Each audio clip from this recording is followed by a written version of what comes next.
അപ്പം ക്രിസ്മസിനെ വരവേൽക്കാനായിട്ട് എല്ലാവരും ഒരുങ്ങിയിരിക്കുകയാണ്. ഞങ്ങളൊരു സ്റ്റാറൊക്കെ കത്തിച്ച് വയ്ക്കുന്നുണ്ട്. അതായത് സ്റ്റാറ് ഞങ്ങളും ഇട്ടു എന്നൊക്കെ പറയുന്ന സംഭവം കത്തിച്ച് വയ്ക്കുന്നതൊക്കെ പറയുന്ന സ്റ്റാർ കത്തിച്ച് വെച്ചേക്കുവാണ്. സ്റ്റാറ് തെളിയിക്കുന്നുണ്ട്. അപ്പം ഞാൻ ഞങ്ങളുടെ ട്യൂഷൻ സെൻ്ററിന് തൊട്ടടുത്ത് തന്നെ ഒരു പള്ളിയുണ്ട്. അപ്പം പള്ളിയിൽ കരോൾ സംഘവും അവിടെ എന്തൊക്കെയോ സ്പെഷ്യലായിട്ടുണ്ട് കാര്യങ്ങളൊക്കെ. അപ്പം നമുക്ക് മുകളിലത്തെ നിലയിലായതുകൊണ്ട് താഴോട്ട് നോക്കിയാൽ നമുക്ക് കാണാനും പറ്റും. അപ്പോൾ ഇന്ന് വൈകുന്നേരം ഞാൻ നോക്കിയപ്പോൾ ഞങ്ങൾ ചെന്നപ്പം വണ്ടിയൊക്കെ ഇങ്ങനെ അലങ്കരിച്ചിട്ടിരിക്കുക. 2 ടെമ്പോ അല്ല, ചെറിയ വണ്ടി, അതൊക്കെ അലങ്കരിച്ചൊക്കെ വെച്ചിരിക്കുന്നു. പാട്ടൊക്കെ ഇടുന്നുണ്ട്, ചെക്ക് ചെയ്തൊക്കെ നോക്കുന്നുണ്ട്. കുറച്ച് നേരം കഴിഞ്ഞപ്പോഴത്തേക്കും ഇതിലിരിക്കാനുള്ള കുറേ ആളുകൾ വരുന്നു.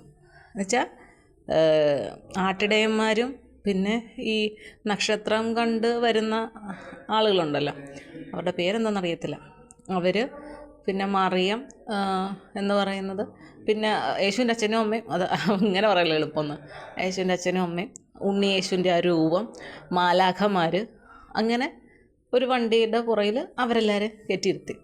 അപ്പം നോക്കിയപ്പം പിന്നെ ക്രിസ്മസ് അപ്പൂപ്പൻ വേണമല്ലോ. അപ്പൂപ്പൻ വേഷമൊക്കെ ഇട്ട് വടിയൊക്കെ പിടിച്ച് നിൽപ്പുണ്ട്. അപ്പോൾ ഓരോരുത്തർ ഫോട്ടോയൊക്കെ എടുക്കുന്നു. കുറച്ച് നേരം കഴിഞ്ഞപ്പോൾ ഇത് വണ്ടി സ്റ്റാർട്ട് ചെയ്ത് പാട്ടൊക്കെ ഇട്ട് പോയി. നോക്കിയപ്പോഴത്തേക്കും ക്രിസ്മസ് അപ്പൂപ്പൻ ഒരു സ്കൂട്ടറിൽ പോകുന്നു. അപ്പോൾ ഇത് അപ്പം പിള്ളേർക്ക്, കൊച്ചു പിള്ളേരെ മാത്രം ഞാൻ വിളിച്ചത് എന്തേ ഉണ്ടോ. അപ്പോൾ അവർക്ക് ഭയങ്കര സന്തോഷം, വലിയ കാര്യമായിട്ട്. അപ്പം എന്തായാലും എനിക്കിപ്പം ട്യൂഷൻ സെൻ്ററിലേക്ക് പോകുന്നതും വരുന്നതും എനിക്ക് എൻ്റെ കൂടെയുള്ള കുട്ടിക്ക് എന്നാൽ ഭയങ്കര സന്തോഷമാണ്. കാരണം അവിടെ കുറേ ക്രിസ്ത്യൻസ് ഉള്ളതുകൊണ്ട് അവരെല്ലാവരും ഇഷ്ടംപോലെ സ്റ്റാർ, ഭയങ്കര ലൈറ്റും കാര്യങ്ങളൊക്കെ ആയിട്ട് നല്ല ഭംഗിയാണ്, നല്ല രസമുണ്ട് കാണാൻ. പിന്നെ അപ്പോൾ കുട്ടികളോട് ഞാൻ ചോദിച്ചു, നിങ്ങൾക്ക് ക്രിസ്മസ് ഫ്രണ്ടിനെ വേണമെന്നുണ്ടോ എന്ന് ചോദിച്ചു. അപ്പം എല്ലാവർക്കും വേണമെന്നുണ്ട്. ഞാൻ പറഞ്ഞു ഓക്കെ, അങ്ങനെയാണെങ്കിൽ നമുക്ക് തിരഞ്ഞെടുക്കാമെന്ന് പറഞ്ഞു. അപ്പം ഞാനും സാറുമാണ് പ്രത്യേകിച്ചും, ഹിന്ദി ടീച്ചറിൻ്റെ പേര് ഞാൻ ഓർത്തില്ല. പിന്നെ ടീച്ചറിനോട് ചോദിക്കുകയും കൂടെ വേണമല്ലോ. പിന്നെ ഞാനും എൻ്റെ സാറിൻ്റെയും കൂടെ പേരിട്ടിട്ട് ഞാൻ കുട്ടികളുടെ പേര് എഴുതിയിട്ട് അങ്ങനെ ഫ്രണ്ടിനെയൊക്കെ തിരഞ്ഞെടുത്തു. അങ്ങനെ തിരഞ്ഞെടുത്ത കഴിഞ്ഞ് ഞാൻ പറഞ്ഞു, ഇനി ഇതിൻ്റെ പേരും പറഞ്ഞ് വീട്ടിൽ ചെന്ന് കിടന്ന് ബഹളം വയ്ക്കില്ല. നിങ്ങൾക്ക് എന്താണോ കൊടുക്കാൻ പറ്റുന്നത് ഏറ്റവും ചെറുത് കൊടുക്കുക എന്നേ ഉള്ളൂ. അത് മനസ്സോടെ കൊടുക്കുന്നു, അതിൻ്റെ ഒരു സന്തോഷമെന്നേ നിങ്ങൾ കരുതാവുള്ളൂ. പിന്നെ ഒരു ബലൂൺ വാങ്ങിച്ചത് വീർപ്പിച്ചിട്ട് പൊട്ടാതെ നിങ്ങളുടെ ഫ്രണ്ടിൻ്റെ കൊണ്ട് കൊടുക്കുന്നതും ഒരു ഗിഫ്റ്റ് തന്നെയാണ്. അപ്പം ഗിഫ്റ്റ് വലുതായിരിക്കണം എന്നൊന്നും ചിന്തിച്ച് ടെൻഷനാകുമോ അല്ലെങ്കിൽ വീട്ടുകാരോട് ബഹളം വയ്ക്കില്ല. 1 രൂപയ്ക്കോ 10 രൂപയ്ക്കോ കൂടി വന്ന് 20 രൂപ, അതിനപ്പുറത്തേക്ക് ഉള്ള എമൗണ്ടിലുള്ള ഒരു സാധനം വാങ്ങിച്ചുകൊണ്ട് വരണ്ട എന്ന് ഞാൻ പറഞ്ഞു. എന്നിട്ട് ഞാൻ ഗ്രൂപ്പിൽ മെസ്സേജ് ഇട്ടു. കാരണം കുട്ടികൾക്ക് ആഗ്രഹമുണ്ട്, അതുകൊണ്ട് നമ്മളിങ്ങനെ ചെയ്തിട്ടുണ്ട്. എന്നിട്ട് അവരോട് ഞാൻ പറഞ്ഞിട്ടുണ്ട്, ഇങ്ങനെ ആയാലും മതി, അതുകൊണ്ടൊക്കെ ഓക്കെയാണ് എന്ന് പറഞ്ഞിട്ടുണ്ട്. അപ്പോൾ ഇനി ക്രിസ്മസിൻ്റെ തലേദിവസമാണ് ഞങ്ങൾ സെലിബ്രേഷൻ. ഇനി മാനസയ്ക്ക് ഒരു തൊപ്പി വാങ്ങിക്കണം. അത് തലേദിവസം വാങ്ങിച്ചാൽ മതി. ഞങ്ങൾ അവളെയും കൊണ്ടുപോകും ഏതായാലും ഫങ്ഷന്. അപ്പം അതൊക്കെ വെച്ച് പോകാമെന്ന് വിചാരിക്കുകയാണ്.